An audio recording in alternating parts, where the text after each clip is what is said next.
Welcome to a new study and a new book of the Bible from the Old Testament, the Book of Zechariah. And we have titled this study and this series through the book, Return of the King.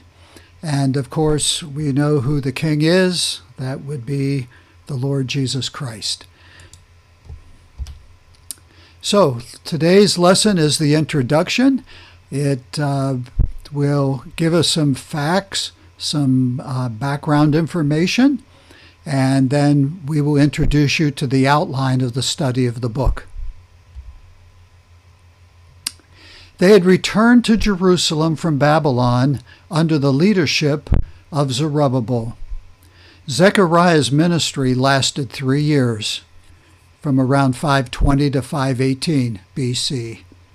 Zechariah and Haggai ministered together. Haggai was aged, Zechariah was young.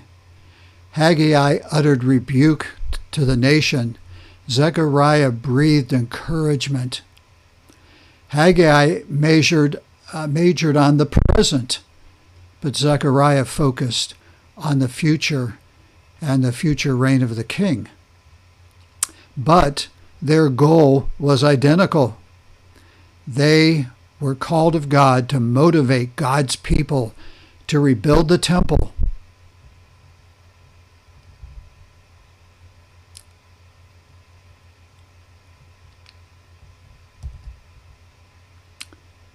This is close to what it would have looked like. In a series of visions, messages, and burdens, Zechariah attempts to stoke the fires of expectation for Israel's future glory. God could be trusted to fulfill his great promises to the nation. After all, he had fulfilled every one of them up to this point and was fulfilling some as we read the book of Zechariah. The day is coming when Israel's enemies will be utterly defeated, when fasting will give way to feasting, when Messiah will come. With these prophecies ringing in his ears, the Israelite bricklayer could take heart. He was not only building the temple, he was building the future. So, what do you need to know about this book up front? First of all, if I have done a study and in the past, and I have found Jesus Christ present in all 66 books of the Bible. And so there have been others that have done it also. In this book, we see Jesus Christ, our righteous branch. And that's going to come up as one of the prophecies, actually. And so keep that in mind, that all throughout this book, Jesus is a righteous branch. He's the one that is coming.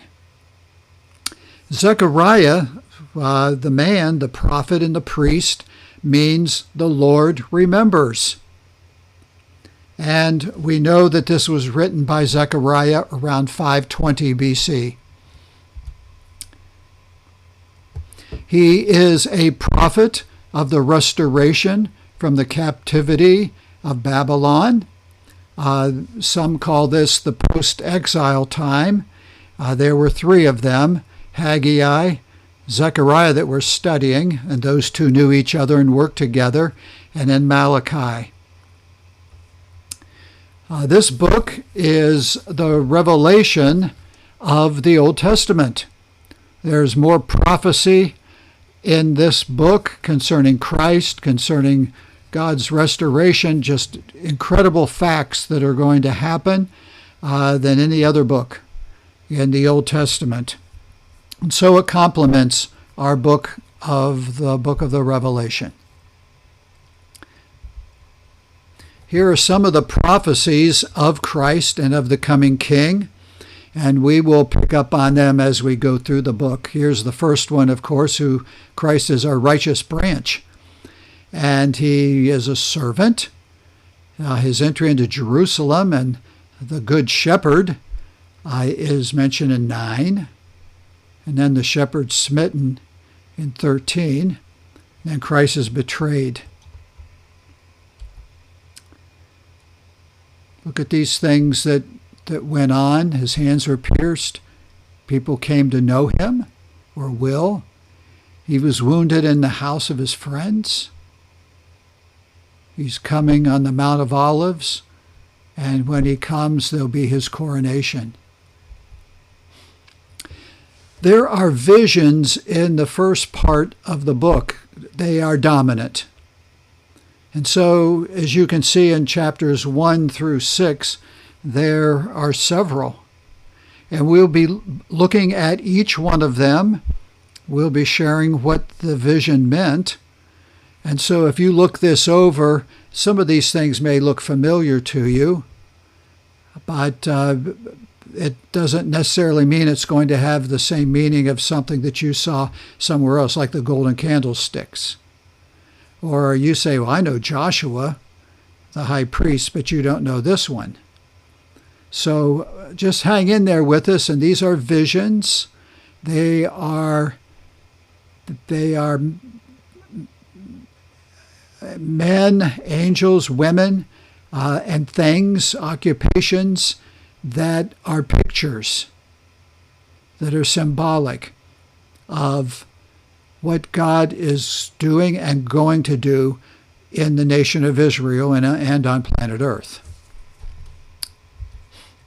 There are blessings of the kingdom, but these drop in at the end of the book. And so we have visions at the front, then we have blessings at the end.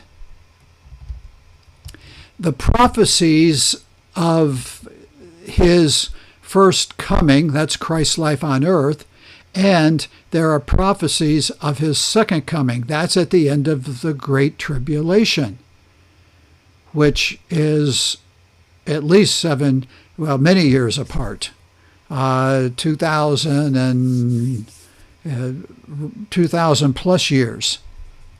So I have broken these out for you so that you can understand and you can see, and I once again will denote when we approach them and get to them, that his first coming, when Jesus walked on earth, these are prophecies that will pop up. And then there are numerous ones concerning his return at the end of the Great Tribulation. That's where he binds Satan and casts him into a pit, and he takes the Antichrist and the false prophet, and he casts them to the lake of fire.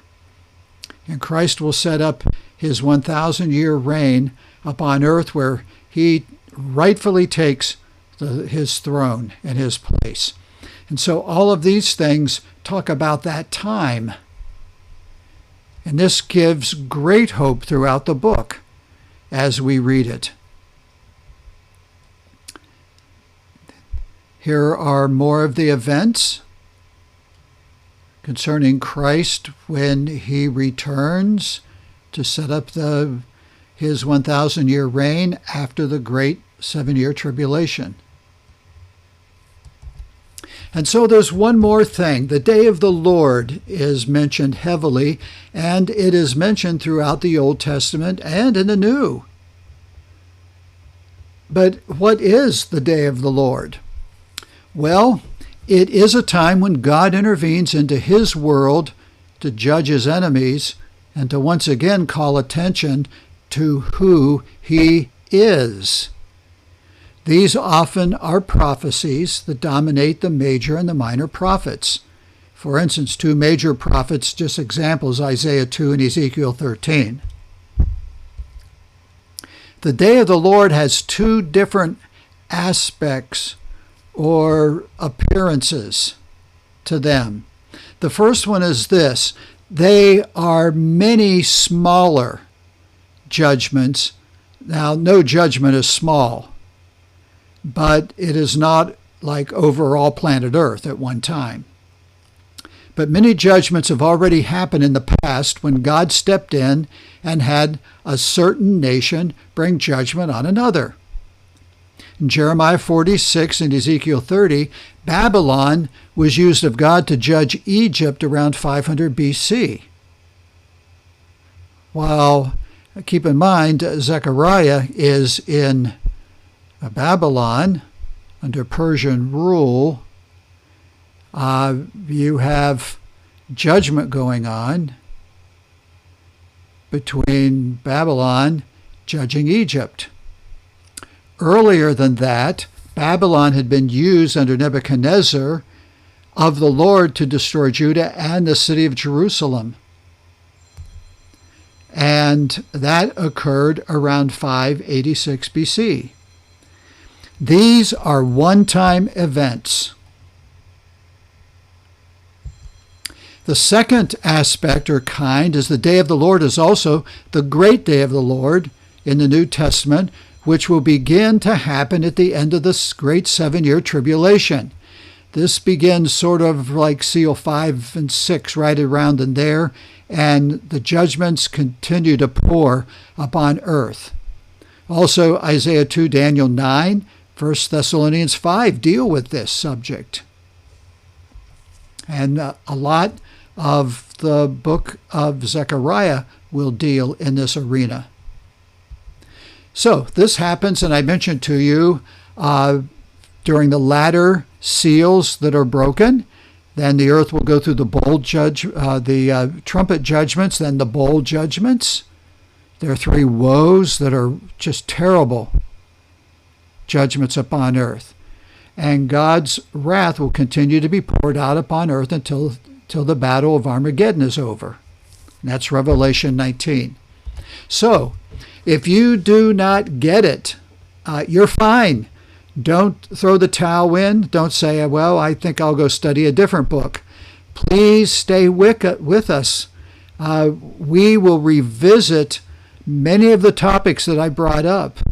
They will get explained in depth, and I will have some charts for you to look at.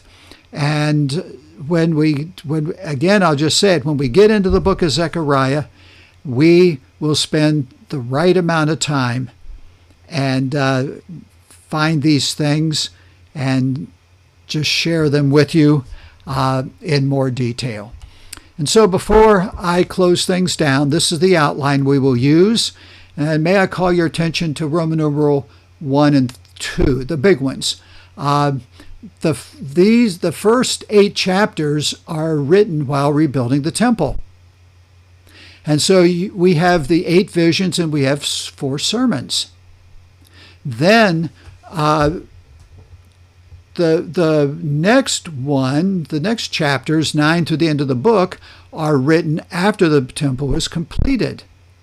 And so with the temple completed, there is an all-around look at Israel's king, and there are prophetic looks at Israel's future. And so you have some hard things spoken with the visions and sermons, then you have the hope of God's promises and things to look forward to. So this is where I can be found. I'd be glad to send you a hard copy of each lesson. Email me once, and I'll see that you get them week after week as these get posted. If this is already up and you see numerous of these on YouTube or on another platform, email me and just say, would you catch me up? Or could you email me all of them? I will be glad to do that for you. And so I want to say God bless you and thank you, and hang in there and join us. Actually, we're not starting the book in the next video. We're looking at Jeremiah the man. And just who is he?